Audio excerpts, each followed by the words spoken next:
Hello, dear readers, or shall I say now, watchers and listeners.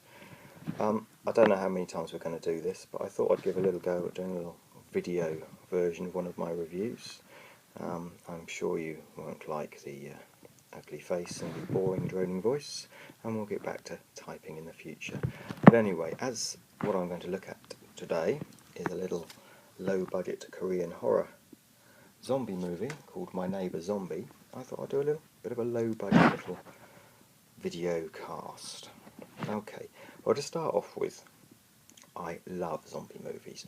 As anyone who's read my blog a lot understands, I really come from a horror film background, and although things have changed a lot, it still means a lot to me.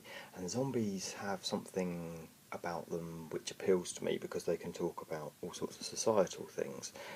So they can talk about the pack instinct, which George Romero did in some of his films, or they can talk about alienation and loneliness. And basically, you can use zombies as some kind of metaphor for all sorts of social issues, whereas vampires are about sex and blood and sensuality, and boring teenage boys, and werewolves are more animalistic, and you can start putting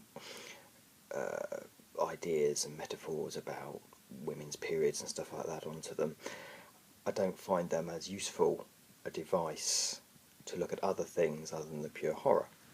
So when I heard that there was a Korean version of the zombie movie and that it was an anthology approach, I was kind of interested. So, it's an interesting little movie, and it starts off with an animated sequence describing what's gone on.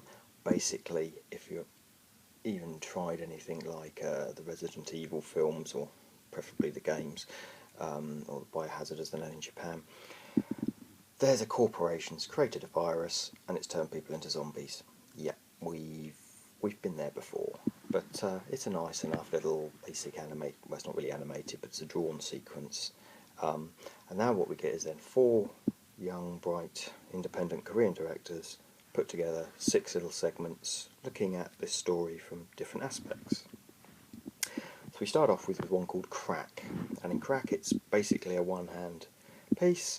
We have a young man who stays in all day with his little models. You know, he's basically a shut-in, or what the Japanese called an otaku. He's an obsessive. He collects, things keep getting delivered, his house is full of boxes of stuff, and what becomes clear is actually it's worse than that, and actually he's actually afraid of going outside, he's agoraphobic. And that's kind of scary in itself, because when you think about it, it's the ultimate alienation that he finds. He can't talk to other people, he can't leave the house, he's got a pair of flip-flops outside, but he can't even put his feet in them. What he doesn't notice is that he gets infected by the virus, and he very slowly becomes a zombie. And it's okay, it's kind of amusing, and there is a little bit of gross out near the end, and a kind of shocking final little sequence. But as an opening for a movie, I'm not so sure. It's an interesting story, and I think I'm going to say this a lot in the next few minutes. The second section, believed by the same director. I'm not going to try the names because I'm bad enough at speaking English. But Runaway, we meet a young couple, been together a year, very much in love. We meet them kissing on the sofa, and then as we pull away we see that the man is a zombie and she is not. In fact, it seems that the infection is a little bit slower, and you don't turn into a brain-eating madman for some time. And she really wants this relationship to work. She doesn't mind that he's becoming a zombie. She loves him, and she'll do anything to help him. He's not so sure. He's hiding a lot from her. And at a moment of crisis, she allows herself to become infected, as it's the way she thinks she can be with him forever. And she realises being a zombie isn't all it's cracked up to be, and there's a lot of pain and hunger and so on associated with it. Now, interestingly, she gets around this, and they become bit more settled down with their lives, and they hear about somewhere there's a cure, because they haven't got any food and they want to get out and have a cure. So they dress up and they go outside, and I'm going to spoil it for you now. If you've seen Night of the Living Dead, you know what happens next. And that was okay. It could be homage, or it could just be laziness, and that the story just needs to be killed off. It's an alright segment. It's a bit funny at times. The special effects are kind of interesting there. It's probably the one bit where there's a bit of a complete gross out moment, but it's okay. The film steps up a gear with the third segment called Mother, I Love You. Now again, I've seen this before in horror films and zombie literature and zombie comic books, where there's basically you're trying to protect a family member. And here what we have is a doting young girl. She's not that young, she seems to be middle-aged, but her mother, who still lives with her, has become infected. And she basically keeps her in the shower, chained up, covered in cling film to stop her falling to bits, and feeding her her flesh and blood. Do you see what they did there? And it's a lovely little piece. It's very scientifically done. It's all about how you'd have to basically change your mind, I suppose, and work in a very abstract manner, very defined, very structured manner, about how she keeps her mother fed. Where it's going to end, I don't know, but what would you do for the one that you really love? And there's a lovely bit where there's a photograph of her as a child with her mother, and that's obviously what's driving her on. The mother, on the other hand, probably doesn't have those memories anymore. It all goes a bit wrong. A policeman pops in. Everything goes to bleep. But hey ho. But it's a nice one. It's probably the most standard story in it, but it's actually very effective. Which unfortunately leads us on to number 4, which is, to me, the weakest one. This is a much more standard narrative. This is the story of the scientist who created this bad virus by accident, and the lengths that the corporation that he was working for have gone to try and stop him finding a cure or announcing what's gone on to the world, because they're making a lot of money out of this. Yeah, it's okay. It's kind of action. The film's budget doesn't really stretch to it though, and that I think is a disappointment. And I don't think it was necessary. We had enough in that opening sequence to learn what happened, what went on. We could have had other ways of finding out that cure was possible. It's just not my favourite. However, number 5, called After That I'm So Sorry, is absolute highlight. It actually does something I haven't seen before. In Shaun of the Dead, one of the greatest zombie movies ever, the Nick Frost character at the end has become a zombie, but the Simon Pegg character keeps him, like a pet, I suppose. This takes it a little bit further and basically says, you're cured. You'll still bear the scars, physical scars of your decomposition, but you'll be human again. You won't lust after human flesh, and you won't be brainless. However, what this story tells us is that you remember everything, and our hero does indeed. He can't get a job. He's shunned by everyone around him. The only people he can hang around with are the fellow ex-infected. He's not only scarred physically, but every time he goes to sleep, he's haunted by dreams of what he's done. When he tries to eat, and he's become a vegetarian, just so he doesn't have to smell meat anymore. He remembers eating human flesh.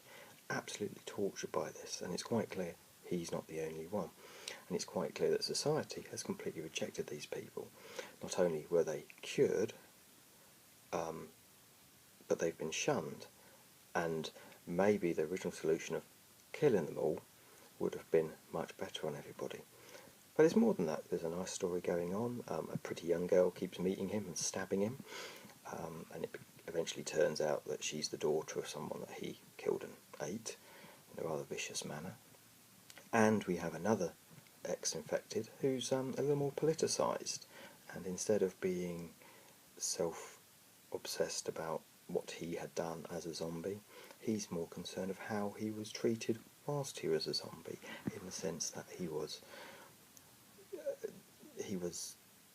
they tried to kill him and get rid of him, rather than try and cure him or understand him or anything like that. It's kind of interesting, and it really is the highlight of the piece. In fact, it could have been a much longer segment and we could have done without a couple of the others. It's just a very, very interesting story. The film ends on a bit of a low note with a segment called Painkiller, which I have no idea what it was about. I have a vague idea. I think it's about a writer who's so busy in the last few minutes trying to meet his deadline that he doesn't realise he's becoming a zombie. And it might be that he's the writer of the film, of the stories, because we see segments interspersed with bits from the film. The reason I'm so I don't know is because the segment is silent, but also full of loads of Korean text which he's typing and things are appearing on the screen. But the DVD, nice as it is, doesn't give us any subtitles. So you have to put it together. Initially I thought, well, maybe this is the end credit sequence and we're actually seeing who's playing who and blah blah blah. But then we have an end credit sequence, so I don't know. It's okay, it's unnecessary, it doesn't add anything to the film. It's a bit sad really that the film has to end that way, when 10 minutes earlier it was absolutely brilliant. So, what is the final review? It's okay. It's low budget. It's you're not going to get any too flashy camera work. The special effects are okay. The acting's okay. It's more about what the imagination. Got some interesting ideas. Sometimes it explores the recovery of from zombification. It's a very interesting idea which is explored. Some of it's a bit funny. The first two sequences are actually pretty impressive. I really like the straight out horror of the woman protecting the mother. A couple of the sequences, not so good. And it's probably when it tries to overreach its own ideas of looking at society through the zombie's eyes and tries to put some kind of wider action narrative on it that it fails. But it's fine. But two big problems. Firstly, the DVD from Korea is ridiculously expensive. I heard about this film a few months ago from another blogger who I'll link to down below when I finally upload this. And I've been waiting for a Hong Kong release, and then I had some credit at Yes Asia, so I decided to buy it, but it was like $25, which is furiously expensive for something like this, pretty low budget film. I couldn't get it other ways. The subtitles weren't available. And then to find on the DVD that the subtitles are actually pretty weak for a Korean film. Korean subtitles are usually excellent. And this fails in two ways. It's not only full of spelling and grammatical mistakes, which you kind of get used to, and believe me, if you've watched many Hong Kong subtitled films, they're like Shakespeare. It's that this final segment just has no guidance at all. It may be unimportant, I may be completely wrong, and what I'm seeing up on the screen that's being typed at me in pages of text aren't really there to be read, and I've probably grasped it right, that this is just some version of the film being written. But it was kind of disappointing and frustrating. But you know what? It's not bad. It won't scare you. It won't gross you out. If you're any kind of horror expert, this is not going to be anything special. And of course, just as I was reaching the end, the phone rang. So I'll just end by saying, welcome back. So it's an okay film. Not sure what the audience is. The horror fans won't really get into it because it lacks in lots of ways. It's interesting to tell some interesting stuff. It's an interesting way of looking at a genre through a different nation's eyes, which I liked very much. And one, maybe two of the segments are actually pretty excellent. So I'm going to give it a recommended. I wanted to give it more, but I think there's too much wrong with it for it to get the highly recommended stamp of approval. Anyway, I hope you liked the little visual way I did the review. I don't know if I'm going to do this again. Let me know. See you later.